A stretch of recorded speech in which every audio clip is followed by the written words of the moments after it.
स्वागत छ मित्रहरू आरके चौहान अफिसियल च्यानलमा। आजको यस भिडियोमा हामी चाहिँ राजस्व तिरिसकेपछि तपाईँ आफ्नो व्यवसायको ट्याक्स जुन चाहिँ राजस्व बुझाएको छ, जुन चाहिँ पेपर ट्याक्स क्लियर सर्टिफिकेट कसरी लोड गर्ने हो भन्ने जान्नेछौँ।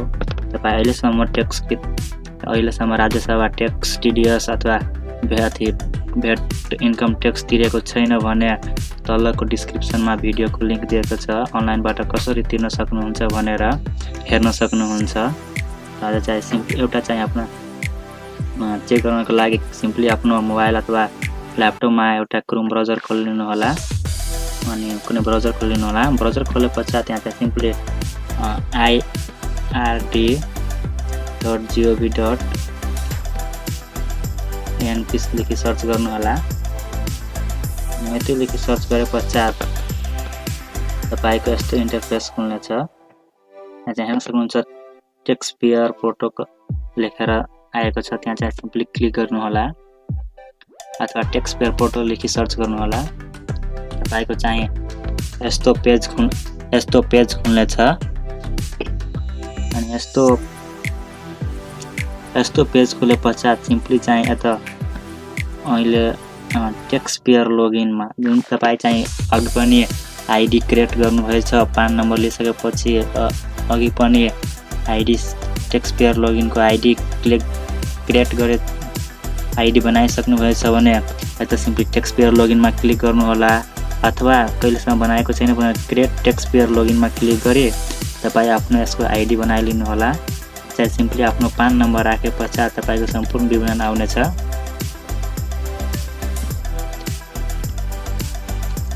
हेर्न सक्नुहुन्छ चाहिँ सम्पूर्ण विवरण आएछ कि यता पासपोर्ट चाहिँ कन्फर्म पासपोर्ट राखे, यसमा इमेल एड्रेस राखी सिम्पली चाहिँ क्रिएटमा थिचेर त्यसमा आफ्नो आइडी बनाउन सक्नुहुन्छ। आइडी बनाए पश्चात सिम्पली चाहिँ यता ट्याक्स पेयर लोगिनमा क्लिक गर्नु होला।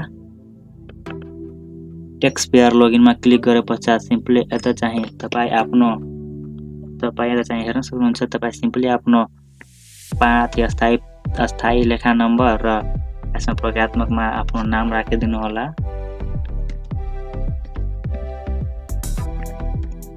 हेर्न सक्नुहुन्छ यहाँ अस्थायी लेखा नम्बर, प्रक्रियात्मकको नाम, पान नम्बर राखे पनि पुग्छ जुन चाहिँ तपाईँ क्रिएट गर्दाखेरि राखेको थियो। अनि पासपोर्टमा तपाईँ चाहिँ क्रिएट ट्याक्स पेयर लोगिनमा गएर जुन चाहिँ पासपोर्ट राखेको थियो त्यो राखी सिम्पली यता चाहिँ लोगिनमा क्लिक गर्नु होला। अनि लोगिनमा क्लिक गरे पश्चात सिम्पली तपाईँ यसको यस्तो पेज खुल्नेछ। अनि यो पेज खुले पश्चात यता चाहिँ तपाईँको सालमा यसको केवाइटी अपडेट गर्नलाई भन्छ।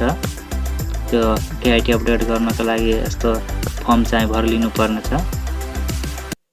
सिम्पली यता चाहिँ हेर्न सक्नुहुन्छ यो चाहिँ मैले अघि नै भरिसकेको छु। तपाईँ भरेको छैन भने यता चाहिँ सिम्पली चेन्ज भन्ने अप्सनमा थिची यो सम्पूर्ण विवरणहरू भरिलिनु पर्छ। त चेन्जमा थिचेर सम्पूर्ण विवरण भरे पश्चात यता चाहिँ नगरपालिका, गाउँपालिका, स्थानीय तह, कलबडीमा सबै आफै भराउँछ। अनि गाउँ टोल सबै छानी व्यक्तिगत अस्थायी लेखा नम्बर लेखी, अधिकार सम्पर्क व्यक्ति लेखे, इमेल ठेगाना, मोबाइल नम्बर सबै कुरा राखेर यता चाहिँ सिम्पली अनि सेममा नथिची नो चेन्जमा यसलाई चेन्ज गरिदिँदा ओटिपी माग्नलाई झन्झट हुँदैन। अनि यता चेन्जमा मात्र गरी यता सेभ गर्नुहुन्छ भने ओटिपी माग्छ। त्यस्तो भयो यता सिम्पली नो चेन्ज यति भरेर सिम्पली यता चाहिँ नो चेन्जमा थिची सिम्पली सेभ गर्नु होला। सेभ गरे पश्चात कुनै पनि ओटिपी माग्दैन, चेन्जमा ओटिपी माग्छ।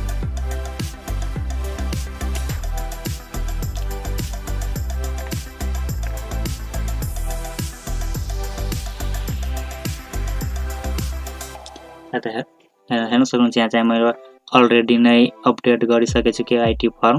त्यसैले 1980-81 लागि अनि हरेक साल त्यसलाई तपाईँको केवाइटी अपडेट गर्नलाई भन्छ। मैले अलरेडी नै गरिसकेको छु। अनि त्यसलाई सिम्पली क्यान्सल गरी यता चाहिँ ट्याक्स क्लियरमा थिच्नु होला। यहाँ चाहिँ यस्तो पेज खुल्नेछ। यता खोले पछाडि यता हेर्न सक्नुहुन्छ यहाँ चाहिँ पान कार्डको पुस्तक एन्ड इलेक्ट्रिक पसल एड्रेसमा यता छ।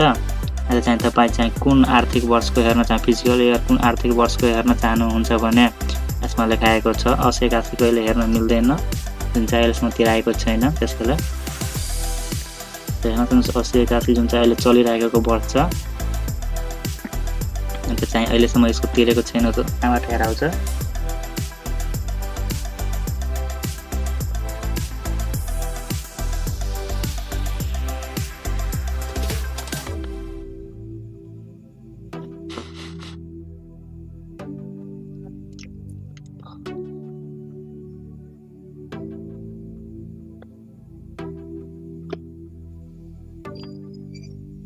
सो हेर्न सक्नुहुन्छ यता चाहिँ no exit please contact your IRO TDS भनिरहेको छ, किनभने अहिलेसम्म 80-81 को तिरेको छैन। अहिले 80-81 चलिरहेको छ।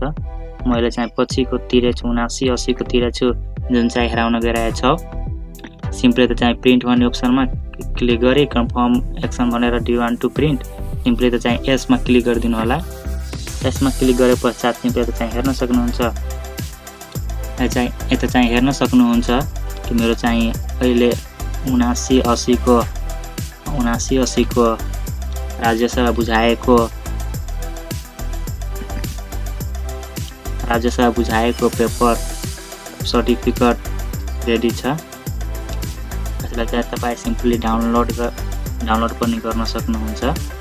यसमा क्लिक गर्दाखेरि यता तपाईको यो चाहिँ पेपर डाउनलोड सर्टिफिकेट चाहिँ डाउनलोड हुनेछ, जुन चाहिँ पछि धेरै नै काम लाग्छ। हेर्न सक्नुहुन्छ डाउनलोड, अनि तपाईँ पेपरमा पनि प्रिन्ट गर्न सक्नुहुन्छ।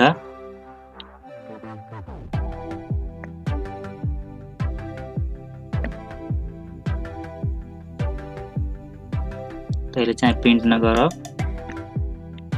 अनि यता हेर्न सक्नुहुन्छ यो सबै पछिको पनि हेर्न सक्नुहुन्छ, पछिको आर्थिक वर्षको पनि हेर्न सक्नुहुन्छ। जुन मैले चाहिँ 78-79 मा तिरेको पनि करको पनि विवरण हेर्न सक्नुहुन्छ, सर्टिफिकेट लिन सक्नुहुन्छ। यो चाहिँ धेरै नै काम लाग्ने छ तपाईको कारोबार गर्नेमा, किनभने कहिले चाहिँ यो पेपर खोजिदिनेछ। हेर्न सक्नुहुन्छ मैले 78-79 को पनि यता मेरो आइसकेको छ। कर चुक्ता यता पनि लेखा विषय कर चुक्ता प्रमाणपत्र बारे आयकर नियम 2079 को नियम 26 सँग सम्बन्धित 80/4/24 को एप प्रमाणपत्र यता लोड गर्न गइरहेछ।